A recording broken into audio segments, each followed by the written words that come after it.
الطيبين الطاهرين المعصومين المنتخبين واللعنة الدائمة على أعدائهم أجمعين رب زدني علما رب اشرح لي صدري ويسر لي أمري واحلل عقدة من لساني يفقهوا قولي حسبنا الله ونعم الوكيل نعم المولى ونعم النصير أما بعد فقد قال الله سبحانه وتعالى في كتابه المجيد بسم الله الرحمن الرحيم يوم ندعو كل أناس بإمامهم صلوات اللهم صل على محمد وآله. عزیزان محترم، سورہ اسراء میں اللہ رب العزت ارشاد فرما رہا ہے کہ ہم ہر شخص کو روز قیامت اس کے امام کے ساتھ بلائیں گے۔ اب یہ وہ سوال ہے جو ہر قرآن پڑھنے والے، ہر قرآن پہ ایمان لانے والے شخص پہ ضروری ہے کہ وہ سوچے کہ اس کے زمانے کا امام کون سا ہے، کیونکہ یہ بات قرآن کی ہے، نہ یہ بات تاریخ کی ہے، نہ یہ بات کسی ضعیف روایت میں آئی ہے، بلکہ بات اللہ رب العزت کی ہے جو اصدق الصادقین ہے، جو احکم الحاکمین ہے، کہ روز قیامت ہر شخص کو اس کے امام کے ساتھ بلایا جائے گا۔ اب اسی قرآن نے ائمہ کی دو قسمیں بیان کی ہے، ائمۃً یدعون الی النار وجعلناہم ائمۃً یہدون بامرنا۔ ایک قسم وہ ائمہ کی ہے کہ جو جہنم کی طرف بلاتے ہیں، اور دوسری قسم وہ ہے جو ہمارے امر سے ہدایت کرتے ہیں۔ لہذا اب انسان نے سوچنا ہے کہ وہ کون سے امام کے ساتھ اٹھنا چاہتا ہے۔ کیا اس امام کے ساتھ اٹھنا چاہتا ہے کہ جو خود جنت کا محتاج ہے کسی اور کی سفارش و شفاعت کے لیے، یا اس امام کے ساتھ اٹھنا چاہتا ہے جو جنت کا وارث ہے؟ اس امام کے ساتھ اٹھنا چاہتا ہے کہ جس کے بارے میں یہ ملتا ہے تاریخ میں، توجہ چاہوں گا، مجلس حسین میں جب بندہ آ جاتا ہے تو پھر یہ وہ امر ہے کہ 8ویں امام رضا علیہ السلام ان کی ذات صلی اللہ محمد فرماتے ہیں من جلس مجلسا یحییٰ فیہ امرنا لم یمت قلبہ یوم تموت القلوب، کہ جو ہماری مجلس میں آ جائے، ہمارے امر کو زندہ کرنے والی مجلس میں آ جائے، پھر روز قیامت دوسرے لوگوں کے دل مردہ ہوں گے، اس بندے کا دل مردہ نہیں ہوگا۔ لہذا زندہ دلان فقط لاہور نہیں ہے، بلکہ زندہ دلان وہ ہیں، میں کہوں گا، میں نے لاہور میں بھی ایک محرم میں ان سے کہا تھا کہ یہ مقولہ غلط ہے کہ زندہ دلان لاہور، بلکہ زندہ دل وہ ہے جو اہل بیت کے ذکر کی مجلس میں آ جاتا ہے۔ ایک درود پڑھیں ورا، سلامت رہیں۔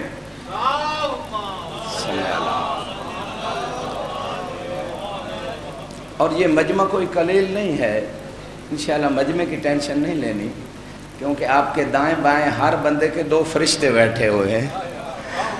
آج یہ بائیں والا فرشتہ خاموش بیٹھا ہے اور دائیں والا فرشتہ مشغول بیٹھا ہے۔ اور بلکہ میں نے روایت میں پڑھا ہے کہ جب ذکر اہل بیت کی کوئی محفل ہوتی ہے تو خصوصی طور پہ فرشتوں کی ٹیم اس جگہ پہ آ جاتی ہے، اور جب وہ واپس جاتی ہے تو دوسرے فرشتے کہتے ہیں کہ آج آپ لوگوں سے خاص خوشبو آ رہی ہے۔ وہ کہتے ہیں ہم ایسی مجلس میں تھے جہاں اہل بیت کا ذکر ہو رہا تھا، تو دوسرے فرشتے کہتے ہیں پھر ہمیں بھی وہاں لے چلیں. وہ کہتے ہیں اب وہ تو مومنین چلے گئے، مجلس ختم ہو گئی. وہ کہتے ہیں ایمان دیکھیں وہ جگہ تو باقی ہے جہاں ذکر اہل بیت ہوا تھا. درود پڑھے بار محمد و آل محمد صلی اللہ محمد و آل. لہذا یہ وہ 10 دن ہیں کہ جو ہماری معرفت کے حصول کے دن بھی ہیں، ہماری نجات کے دن بھی ہیں. ان دنوں میں اپنے پڑوسیوں کو، اپنے گھر والوں کو، اپنے رشتہ داروں کو، اپنے دوستوں کو، اپنے محلے والوں کو خصوصی دعوت دیں کہ آئیں اس محفل و مجلس میں کہ جہاں ہدایت کے چراغ جلتے ہیں. اور یہ بات میں اپنی طرف سے نہیں کہہ رہا بلکہ اللہ کے رسول نے فرمائی ہے ان الحسین مصباح الہدی و سفینۃ النجات، کہ حسین ہدایت کا چراغ بھی ہیں، کشتی نجات بھی ہیں. تو اس کا مطلب یہ ہے کہ اگر کوئی بندہ ہدایت چاہتا ہے تو اسے حسین کی مجلس میں آنا چاہیے، اور اگر کوئی بندہ کشتی نجات پہ سوار ہونا چاہتا ہے تو اسے حسین کی کشتی میں سوار ہونا چاہیے. درود پڑھے بار محمد والا صلی اللہ. چھٹے امام صادق علیہ السلام ان کی ذات صلی اللہ. ان سے کسی نے سوال کیا الستم کلکم سفن النجات، کیا آپ سب کشتی نجات نہیں ہو؟ کہا ہم سب کشتی نجات ہیں، ولیکن سفینۃ جدی الحسین اوسع و اسرع، لیکن ہمارے دادا حسین کی کشتی وسیع بھی زیادہ ہے، تیز بھی زیادہ ہے. لہٰذا ہم سب پہ واجب ہے کہ اپنے اہل سنت بھائیوں کو بھی انوائٹ کریں. آؤ، اگر کوئی ہور بننا چاہتا ہے تو حسین کا دروازہ کھلا ہے. درود پڑھے بار محمد و آل محمد صلی اللہ محمد.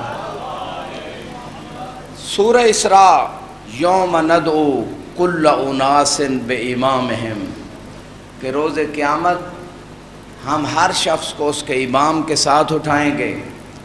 تو میں اہل سنت بھائیوں کو ایک دعوت فکر دیتا ہوں کہ اس کو امام ماننا کہ جس کے ہاتھوں کے لکھے ہوئے کے بغیر کوئی جنت نہیں جا سکتا. آج کل بڑی بحث چلی ہوئی کاظمی صاحب کہ علی افضل ہیں یا فلاں افضل ہے. بھائی اسی فلاں سے پوچھتے ہیں کہ کون افضل ہے. بہت بحث چلی، سلامت رہے جو جاگ رہے، جو ایمان کی تازگی لینے آئے ہیں. اہل سنت بھائیوں کی کتاب میں یہ بات بڑی مشہور موجود ہے کہ میں نے اللہ کے رسول سے سنا، پہلے حاکم، پہلے خلیفہ مسلمانوں کے پہلے خلیفہ کا بیان ہے کہ میں نے اللہ کے رسول سے سنا لا یجوز احد الصراط الا بجواز من علی ابن ابی طالب. جو زائر بیٹھے ہیں، جو عمرہ کر کے آئے ہیں، جو حج کر کے آئے ہیں، جواز کہتے ہیں عربی میں پاسپورٹ کو، یہ عربی کا لفظ ہے جواز. تو حضرت ابو بکر مسلمانوں کو یہ بتا رہے ہیں آپ اپنے عقیدے میں مجھے افضل علی سے سمجھیں یا نہ سمجھیں، مجھ ابو بکر کا عقیدہ یہ ہے کہ میں نے اللہ کے رسول سے سنا کہ علی کے ہاتھوں کے لکھے ہوئے ٹکٹ کے بغیر کوئی مائی کا لال جنت جا ہی نہیں سکتا.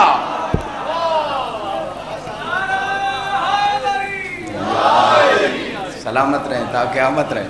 مل کے ایک درود پڑھیں بار محمد و آل صلی اللہ محمد. تو لہٰذا امام اس کو بنایا جائے کہ جس کے بارے میں سنی شیعہ کتابوں میں حدیث موجود ہے یا علی انت قسیم الجنہ والنار، اے علی جنت بھی آپ تقسیم کریں گے، جہنم بھی آپ تقسیم کریں گے.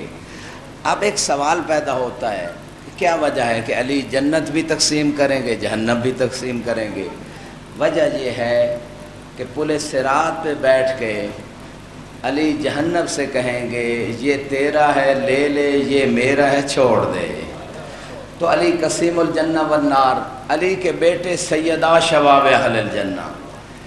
دیکھنا، سوچ کے امام بنانا، امام اسے بنانا یا وہ جنت و جہنم تقسیم کرنے والا ہو یا جنت کا سردار ہو. اور جس علی کی زوجہ جنت کی عورتوں کی سردار، تو جنت کے سرداروں سے دشمنی اور جنت جانے کا شوق، یہ دو چیزیں اکٹھی نہیں ہو سکتی. درود پڑھے بار محمد و آل محمد صلی اللہ علیہ وسلم. لہذا قرآن کی اس آیت پہ بھی اگر کوئی عمل کرنا چاہتا ہے تو حسین کی مجلس میں آئے اپنی مسجدوں میں. میں اگلے دن ایک پروگرام تھا فاتح خانی کا، قل خانی کا پروگرام، بہت سارے اہل سنت بھائی ہزاروں کی تعداد میں موجود تھے. میں نے کہا اہل سنت بھائیو، آپ اپنی مسجد میں بے شک حسین کا ذکر کرو، اپنے مولوی کو بلا کے ذکر کرو، ذکر ضرور کرو تاکہ مصطفیٰ کا اجر رسالت ادا کر سکو. قل لا اسألکم علیہ اجرا الا المودۃ فی القربا. اے میرے حبیب، ان سے درہم و دینار لینے کی ضرورت نہیں، نہ یہ تیرا اجر رسالت دے سکتے ہیں. ان سے فرما دیجئے کہ بس میری اہل بیت سے مودت ادا کر دو، میرا اجر رسالت ادا ہو جائے. یہ امام برگاہ آپ مومنین کے تعاون سے کاظمی صاحب نے تعمیر کروایا. اگر یہ مستری اور انجینئر کی اور مزدور کی مزدوری نہ دیں تو یقیناً اس میں عبادت نہیں ہے. اسی طرح اگر کوئی اہل بیت کی مودت کا حق ادا نہ کرے، عملی طور پہ ثابت نہ کرے کہ اہل بیت سے مودت و محبت رکھتا ہے، تو پھر اس کی نماز کا اجر ادا نہیں ہوا، روزے کا اجر ادا نہیں ہوا، حج کا اجر ادا نہیں ہوا. جب تمام اعمال بغیر اجر کے ہیں تو اعمال قبول نہیں، رد ہو جائیں گے. درود پڑھیں بار محمد و آل محمد صلی اللہ. سورہ اسراء آیت کا نمبر ہے 71. بچے بھی یاد کر لیں. یوم ندعو کل اناس بامامہم، کہ روز قیامت ہم ہر شخص کو اس کے امام کے ساتھ اٹھائیں گے. اگر بسم اللہ کو ایڈ کر لیا جائے، کیونکہ فقہ جعفریہ کے مطابق سورۃ توبہ کے علاوہ بسم اللہ ہر سورت کا جز ہے، ہر سورت کا جز ہے، تو آیت کا نمبر ہو جائے گا 72. اب میں ایک راز سے پردہ اٹھانے لگا ہوں. ایک کتاب کالج دور میں نے پڑھی تھی، اس کتاب کا نام تھا پردہ اٹھتا ہے. شاید اس پہ پابندی کاظمی صاحب لگا دی گئی. وہ پردہ کس بات سے اٹھتا تھا؟ پردہ اس بات سے اٹھایا گیا کہ حق خلافت کن کا حق ہے، خلافت و امامت کن کا حق ہے. اور اس بات پہ علامہ ہلی نے 1000 دلیلیں قرآن سے، حدیث سے اور عقل سے بیان کی. گھبرائے ہوئے تو نہیں ہیں؟ آج پہلا دن ہے، پتہ تو چلے نا کہ تھکے ہوئے نہیں ہیں. درود پڑھیں بار محمد و آل محمد صلی اللہ علیہ وسلم. اب ایک پردہ اٹھا رہا ہوں کہ ہر صورت میں بسم اللہ کو جز کیوں نہیں مانا گیا. مزید آبجیکشن کو آگے بڑھا رہا ہوں، نماز سے بھی بسم اللہ کو ہٹا کیوں دیا گیا. جو مطالعہ والے لوگ بیٹھے ہیں کہ نماز سے بھی بسم اللہ کو نکال دیا گیا، سورتوں سے بھی بسم اللہ جز نہیں ہے. وجہ کیا ہے؟ ینابی المودت اہل سنت عالم دین کی کتاب تفسیر نور الثقلین شیعہ عالم دین نے لکھی. 2 کتابوں کا حوالہ دے رہا ہوں. روایت کہتی ہے کل ما فی کتب السماویہ فہو فی القرآن، جو کچھ معارف تمام آسمانی کتابوں میں ہے وہ قرآن کے اندر موجود ہیں. وَقُلْ مَا فِي وَقُلْ مَا فِي الْقُرْآنِ فَهُوَ فِي سُورَةِ الْفَاتِحَةِ، کہ جو کچھ قرآن کے معارف و کمالات ہیں وہ اللہ نے سورہ فاتحہ میں رکھ دیے. وَمَا فِي سُورَةِ الْفَاتِحَةِ فَهُوَ فِي بسم اللہ الرحمن الرحیم، جو سورہ فاتحہ کے علم و معارف و کمالات ہیں وہ بسم اللہ الرحمن الرحیم میں ہیں. وما فی بسم اللہ الرحمن الرحیم فہو فی الباء، جو بسم اللہ کے معارف ہیں وہ اللہ نے با میں رکھ دیے. وما فی الباء فہو فی النقطہ، اور با کے تمام معارف و کمالات اللہ نے با کے نقطے میں رکھ دیے. اب مجھے اہل علم سے خطاب کرنا ہے، اہل معرفت سے. مولا علی فرماتے انا نقطہ التی تحت الباء، وہ جو با کا نقطہ ہے وہ میں علی ابن ابی طالب ہوں. حیدری سلامت رہیں، سلامت رہیں. تو اب بات سمجھ آ گئی، اب بات واضح ہو گئی. آپ تو ویسے ہی سیدنا عارف ہیں، تو بات یہاں معرفت کی ہوتی ہے. لہذا بات آ گئی کہ بسم اللہ نماز سے کیوں نکالا گیا؟ کیونکہ ابتدا نقطے سے ہوتی تھی. ابتدائے نماز علی کے ذکر اور یاد سے ہوتی تھی. جہاں جہاں علی ہو لوگوں کو پریشانی ہو گئی، علی کے نہ چاہنے والوں کو پریشانی ہو گئی کہ علی کا ذکر کیوں، حدیث کیوں یاد آئے کہ نقطہ با علی ہیں، لہذا بسم اللہ کو نکال دیا گیا. قرآن کا جز نہیں ہے بسم اللہ، وجہ یہ تھی. تو سمجھ آ گئی کہ اصل میں بسم اللہ سے دشمنی نہیں، علی سے دشمنی تھی. درود پڑھیں بار محمد و آل محمد.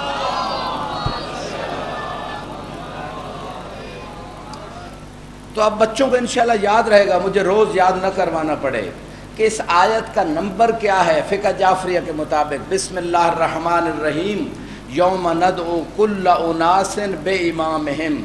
سورہ کا نام اسراء ہے، آیت کا نمبر بسم اللہ کو ملا کے 72 ہے، اور کربلا کے شہید مشہور کتنے ہیں؟ 72. درود پڑھیں بار محمد و آل محمد صلی اللہ علیہ محمد. ایک اور بات، اسراء کا معنی کیا ہے؟ سورہ اسراء سبحان الذی اسریٰ بعبدہ لیلا من المسجد الحرام الی المسجد الاقصی، کہ پاک ہے وہ ذات جس نے اپنے بندے کو مسجد الحرام سے مسجد اقصی تک سیر کرائی.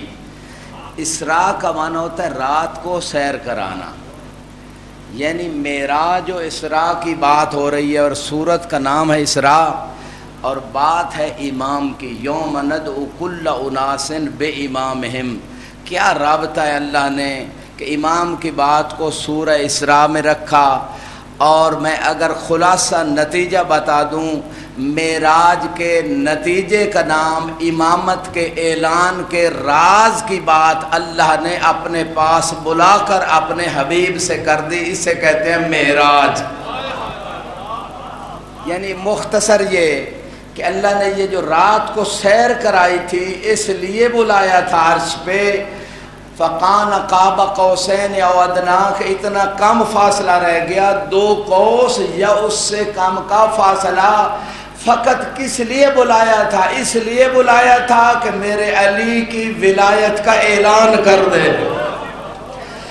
تو اس کا مطلب یہ ہے کہ اسراء میں بھی راز یہی ہے، علی کی امامت و ولایت کا اعلان. اور اس آیت میں بھی امت کو اسی طرف بلایا جا رہا ہے کہ اس امام کو پہچانو جس کے ساتھ اٹھائے جاؤ گے. درود پڑھیں بار محمد و آل محمد. اہل سنت بھائیوں کی کتاب المناقب، کتاب کا نام المناقب، مؤلف کا نام ہے الخوارزمی، مشہور عالم ہے، مشہور کتاب ہے. جب معراج پہ آپ تشریف لے گئے، چوتھے آسمان پہ تمام انبیاء کی روحیں جمع ہوئی. اللہ کے رسول کو اللہ کی طرف سے حکم آیا کہ ان تمام انبیاء کو نماز پڑھائی. لیکن تکبیرۃ الاحرام کہنے سے پہلے جبریل آئے. یا رسول اللہ، اللہ فرما رہا ہے کہ ان تمام انبیاء سے سوال کیجئے کہ کس بات پہ انہیں رسالت ملی ہے. جو جاگ رہے ہیں، جو ایمان کی معراج لینے آئے ہیں، جو سلمان و ابو ذر بننے آئے ہیں، چونکہ یہ مجلسیں معرفت بڑھانے کے لیے ہوتی ہیں، یہ مجلسیں علم و عمل میں اضافے کے لیے ہوتی ہے. اور اہل سنت عالم دین لکھ رہے، خوارزمی، کتاب کا نام المناقب، اسأل یا حبیبی علی ما بعثو، ان تمام نبیوں سے سوال کریں، ان تمام رسولوں سے سوال کریں. جانتا اللہ بھی تھا، جانتا رسول بھی تھا، جانتا جبریل بھی تھا، جانتے انبیاء بھی تھے، لیکن کوئی علی کا ذکر اللہ اور اس کے رسول کو شاہ صاحب اتنا پسند ہے کہ اقرار زبان سے کروانا چاہتے تھے. پوچھئے کس بات پہ رسالت ملی؟ جب اللہ کے رسول نے سوال کیا تو سارے انبیاء نے یک زبان ہو کے کہا، الا اقرار بے نبوتک و الا اقرار بے ولایت علی ابن ابی طالب. 2 چیزوں پہ ہمیں نبوت ملی، ایک آپ کی رسالت کے اقرار پہ، دوسرا علی کی ولایت کے اقرار پہ.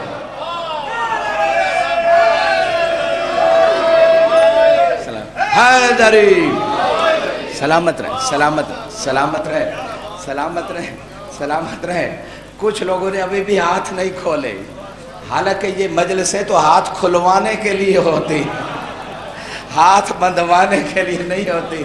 لہذا غدیر ابھی زیادہ دور نہیں ہوا، 18 ذی الحج ابھی گزرا ہے۔ غدیر والے دونوں ہاتھ تو یاد رہنے چاہیے، ان دونوں ہاتھوں کی یاد میں دونوں ہاتھ بلند کر کے نعرہ حیدری، سلامت رہیں۔ اور مولا علی نے آتے ہی ہاتھ کھلوانے کا مسئلہ تو حل کر دیا تھا۔ جس طرح کعبے میں تشریف لائے تھے تو ایک مسئلہ مولا علی نے کعبے میں آتے ہوئے حل فرمایا تھا کہ پتہ تھا کہ میرے آقا کو لوگ بعد میں ان پڑھ کہیں گے، امی کہیں گے، تو آتے ہی علی نے کہا یا رسول اللہ، اقرا، اللہ کے رسول کچھ پڑھوں؟ تو بتا رہے تھے جس کا غلام پڑھا لکھا ہو پھر آقا ان پڑھ کیسے ہو سکتا ہے؟ سلامت رہے، سلامت رہے، لمبا واقعہ ہے۔ تو اللہ کے حبیب سے کہا کہ میں پڑھوں، روایت لمبی ہے، مختصر کر رہا ہوں۔ فابتدا بصحف آدم، علی نے آدم کے صحیفوں سے پڑھنا شروع کیا، ابراہیم کے صحیفوں کو پڑھا، نوح کے صحیفوں کو پڑھا۔ پڑھتے پڑھتے سورہ مومنون 18واں پارہ، اس کی پہلی آیت پڑھی، قد افلح المومنون، بے شک سارے مومن کامیاب ہو گئے۔ جو قرآن پہ یقین رکھتے ہیں ان کے لیے اگلی حدیث پڑھ رہا ہوں۔ جب علی نے قرآن کی اس آیت کو پڑھا، سارے مومن کامیاب ہو گئے۔ ذمہ داری سے ترجمہ کر رہا ہوں، مومنون جمع ہے، الف لام داخل ہے۔ کسی فقہ کے مولوی سے جا کے ٹرانسلیشن کروا لے کہ جب جمع پہ الف لام آ جائے تو اس کا مطلب ہے سارے مومن۔ جب علی نے یہ آیت پڑھی اس وقت اللہ کے رسول نے علی کو علی کے فضائل سناتے ہوئے کہا، اذ قد افلحوا بک اذ انت امامہم، اے علی اس وجہ سے سارے مومن کامیاب ہو گئے چونکہ آپ جو ان کے امام ہیں۔ حیدری، سلامت رہیں، سلامت رہیں۔ اگر آپ وقت پہ آئیں گے 8 بجے، 8:15، کیونکہ مجھے مظفر گڑھ پہنچنا ہوتا ہے 9:45۔ کاظمی صاحب نے بھی فرمایا ہوا یقیناً مجھے یہاں بھی ٹائم دینا ہے، تو جلدی کل سے آئیں تاکہ میں کچھ بیان کر سکوں۔ تو میں عرض کر رہا تھا کہ یہ مجلسیں تو ہاتھ بندھوانے کے لیے نہیں، ہاتھ کھلوانے کے لیے ہوتی ہے۔ اور مولا علی نے یہ مسئلہ بھی آتے ہی حل فرما دیا تھا کہ عربوں میں، عرب جتنی بھی اب بھی جو مستور ہیں شاہ صاحب، شاید پاکستان میں بھی ہو، کہ بچے کو وہ کپڑے سے باندھ دیتی ہیں تاکہ اس کے ہاتھ سیدھے رہیں۔ تو ماں نے ایک کپڑے سے باندھا، مولا نے وہ کپڑا پھاڑ دیا، دوسرے سے باندھا، تیسرا اور مضبوط کپڑا، چوتھا اور، روایت میں 5 تک ریشم کے مضبوط کپڑوں سے باندھا۔ جب بار بار ماں نے ہاتھ باندھے تو مولا نے خیبر شکن نے بچپنے کے عالم میں فخر عیسیٰ بن کے، جیسے عیسیٰ ماں کی گود میں بولے تھے، علی مولا بھی بولے اور اپنی ماں سے ایک جملہ کہا، یا اماں لا تشدہ یدیا انی ابسبسو لربی، اے اماں جان میرے ہاتھ نہ باندھیے، میں اللہ کی عبادت کرنا چاہتا ہوں۔ سلامت رہیں، سلامت رہیں۔ تو مولا علی نے آتے ہی ہاتھ کھلوائے تھے، دونوں ہاتھوں کو کھول کے نعرہ حیدری، سلامت رہے تا قیامت رہے۔ یوم ندعو کل اناس بے امامہم، یاد کر لیں اس آیت کو، اور ہر اپنے دوست، اپنے پڑوسی، اپنے کلیگ سے سوال کریں کہ قرآن میں یہ جو آیت ہے کہ روز قیامت ہر شخص اس کے امام کے ساتھ اٹھایا جائے گا، تو آپ کا امام کون سا ہے؟ زمانے کا امام کون سا ہے؟ ڈاکٹر اقبال کے نواسے نے جب اس حدیث پہ نگاہ کی، من مات ولم یعرف امام زمانہ مات میتۃ جاہلیہ، کہ جو دنیا سے چلا جائے اور وقت کے امام کو نہ پہچانے وہ جہلیت کی موت مرا ہے۔ تو مولوی صاحب سے پوچھا میرے زمانے کا امام کون سا ہے؟ مفکر اسلام کا بیٹا تھا، یقیناً آپ کی طرح بھی ڈاکٹر اقبال بہت غور و فکر کرتے تھے، اور ہاتھ یوں رکھ کے غور و فکر کرتے تھے۔ غور و فکر کرنا روایات میں ہے، اگر تھوڑی دیر کریں تو 1 سال کی عبادت کا ثواب ملتا ہے۔ بعض روایات میں ہے 70 سال کی عبادت کا ثواب ملتا ہے۔ اگر غور و فکر عام مومن کرے گا تو سال کی عبادت، غور و فکر اگر ابو ذر سلمان کرے گا تو 70 سال کی عبادت کا ثواب۔ تو یہ مجلسیں غور و فکر کے لیے ہوتی ہے۔ یہ ظاہراً 1 گھنٹے کی عبادت ہے، لیکن چونکہ اس میں غور و فکر ہوتا ہے کہ حق کدھر ہے، لہٰذا یہ 70 سال کی عبادت سے افضل ہے۔ درود پڑھیں بار محمد و آل محمد۔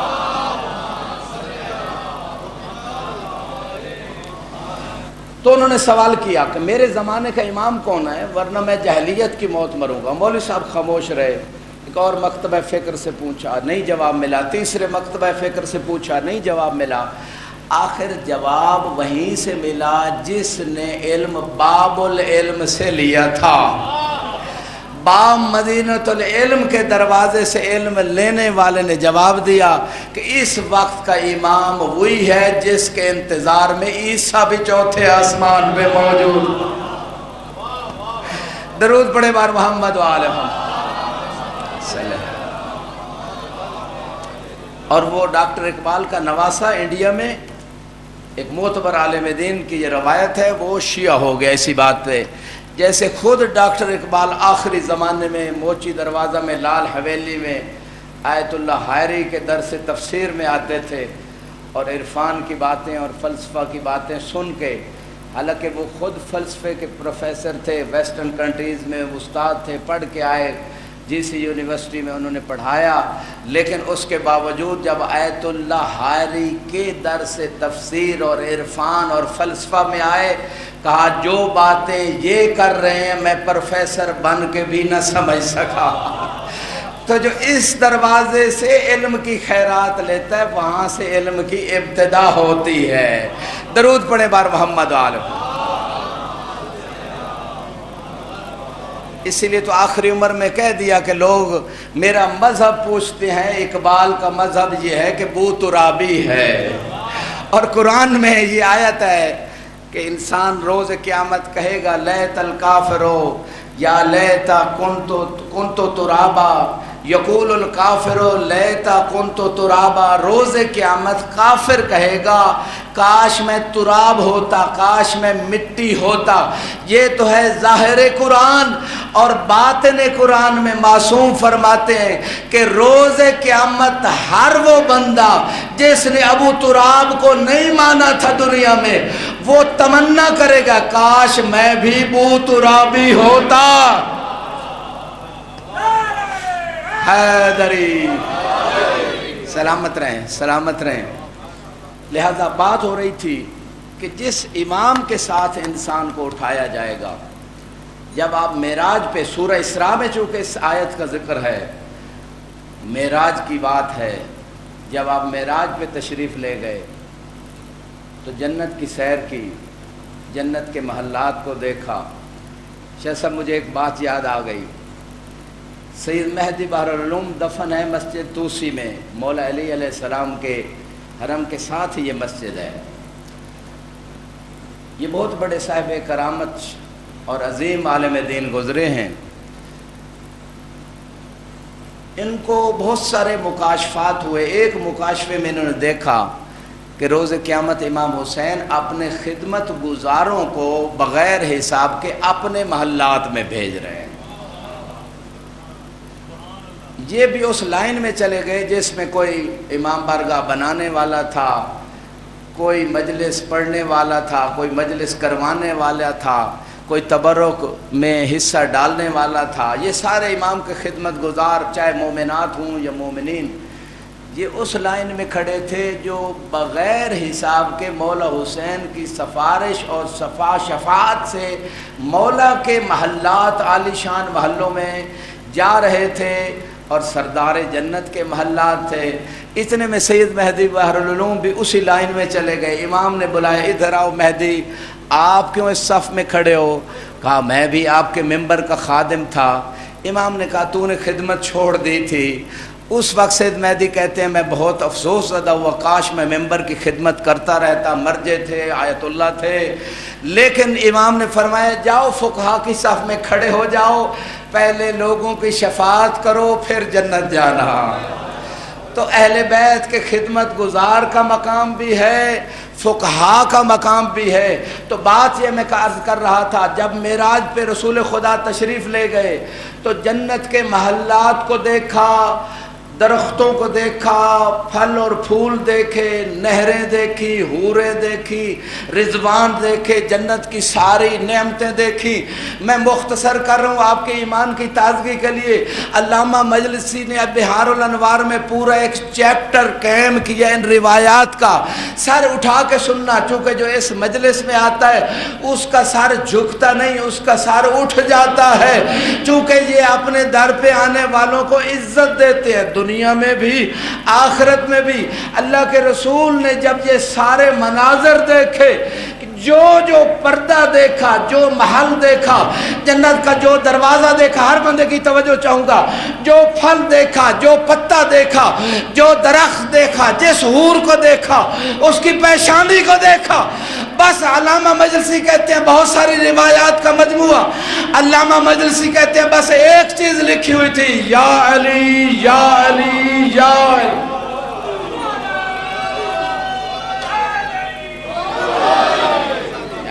سلامت۔ تو جنت کی تمام نعمتوں کی قیمت کیا ہے؟ علی۔ کچھ لوگوں نے سوچ سمجھ کے نعرہ لگایا، بڑا غور و فکر کر کے پریشان ہو کے، علی کا ذکر عبادت میں نے کہا ہے یا اللہ کے رسول نے کہا ہے؟ اور یہ لوگ اعتراض کرتے ہیں بھئی علی علی بہت کرتے ہو۔ بھائی علی ایک ایسا نسخہ ہے، علی کا ذکر ایسا ذکر ہے، جب اللہ کا ذکر کرتے ہیں تو فقط اللہ کا ذکر، جب مصطفیٰ کا ذکر کرتے ہیں تو فقط مصطفیٰ کا ذکر۔ اپنی طرف سے نہیں کہہ رہا، ذمہ داری سے کہہ رہا ہوں، پرانے مومنین سننے والے مجالس بیٹھے ہوئے ہیں، بس اتنا کہوں گا، مشہور حدیث ہے، اللہ کے رسول نے فرمایا زینوا مجالسکم بذکر علی ابن ابی طالب فإن ذکرہ ذکری و ذکری ذکر اللہ و ذکر اللہ عبادہ، کہ علی کے ذکر سے مجالس کو زینت دو، کیونکہ علی کے ذکر سے مصطفیٰ کا ذکر بھی ہو جاتا ہے، اللہ کا ذکر بھی ہو جاتا ہے، عبادت بھی ہو جاتی ہے۔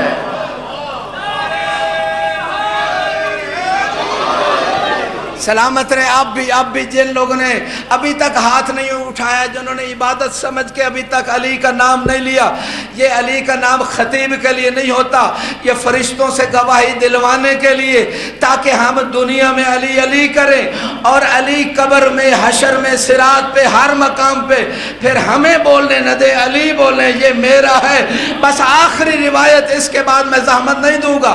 اب بھی جو ہاتھ نہ اٹھائے، جس کی زبان نہ بولے، اس کی اپنی مرضی، فرشتے لکھ رہے ہیں، زمین گواہی دے گی، یہ فرشتے بھی گواہی دیں گے، یہ اعضاء و جوارح روز قیامت گواہی دیں گے۔ روز قیامت بتانا نہ پڑے کہ ہم علی والے ہیں، ہمارے اعضاء و جوارح بولیں کہ ہم علی والے ہیں۔ آخری روایت عرض کر رہا ہوں، جب سارے مومنین جنت کے دروازے پہ جائیں گے اور جنت کے دروازے کی کنڈی ہلائیں گے جو یاقوت سے بنی ہوگی، جب کنڈی ہلائیں گے تو اندر سے ایک ہی آواز آئے گی، یا علی یا علی۔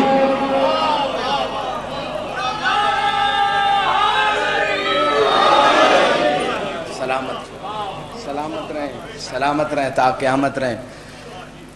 انشاءاللہ کل آپ وقت پہ آئیں گے، تھوڑا ٹائم بھی میں زیادہ لوں گا، یعنی ٹائم تو وہی پونا گھنٹہ ہوگا، لیکن 8 بجے آنے کی کوشش کریں تاکہ کچھ زیادہ خدمت کر سکوں۔ محرم کا چاند جب طلوع ہوتا ہے تو سب سے زیادہ جس مستور کو دکھی کر جاتا ہے رسول کی اس بیٹی کو جس کا ہاتھ پہلو پہ تھا۔ عزیزدارو، محرم کا چاند آتے ہی بی بی جنت البقیع میں نہیں رہتی،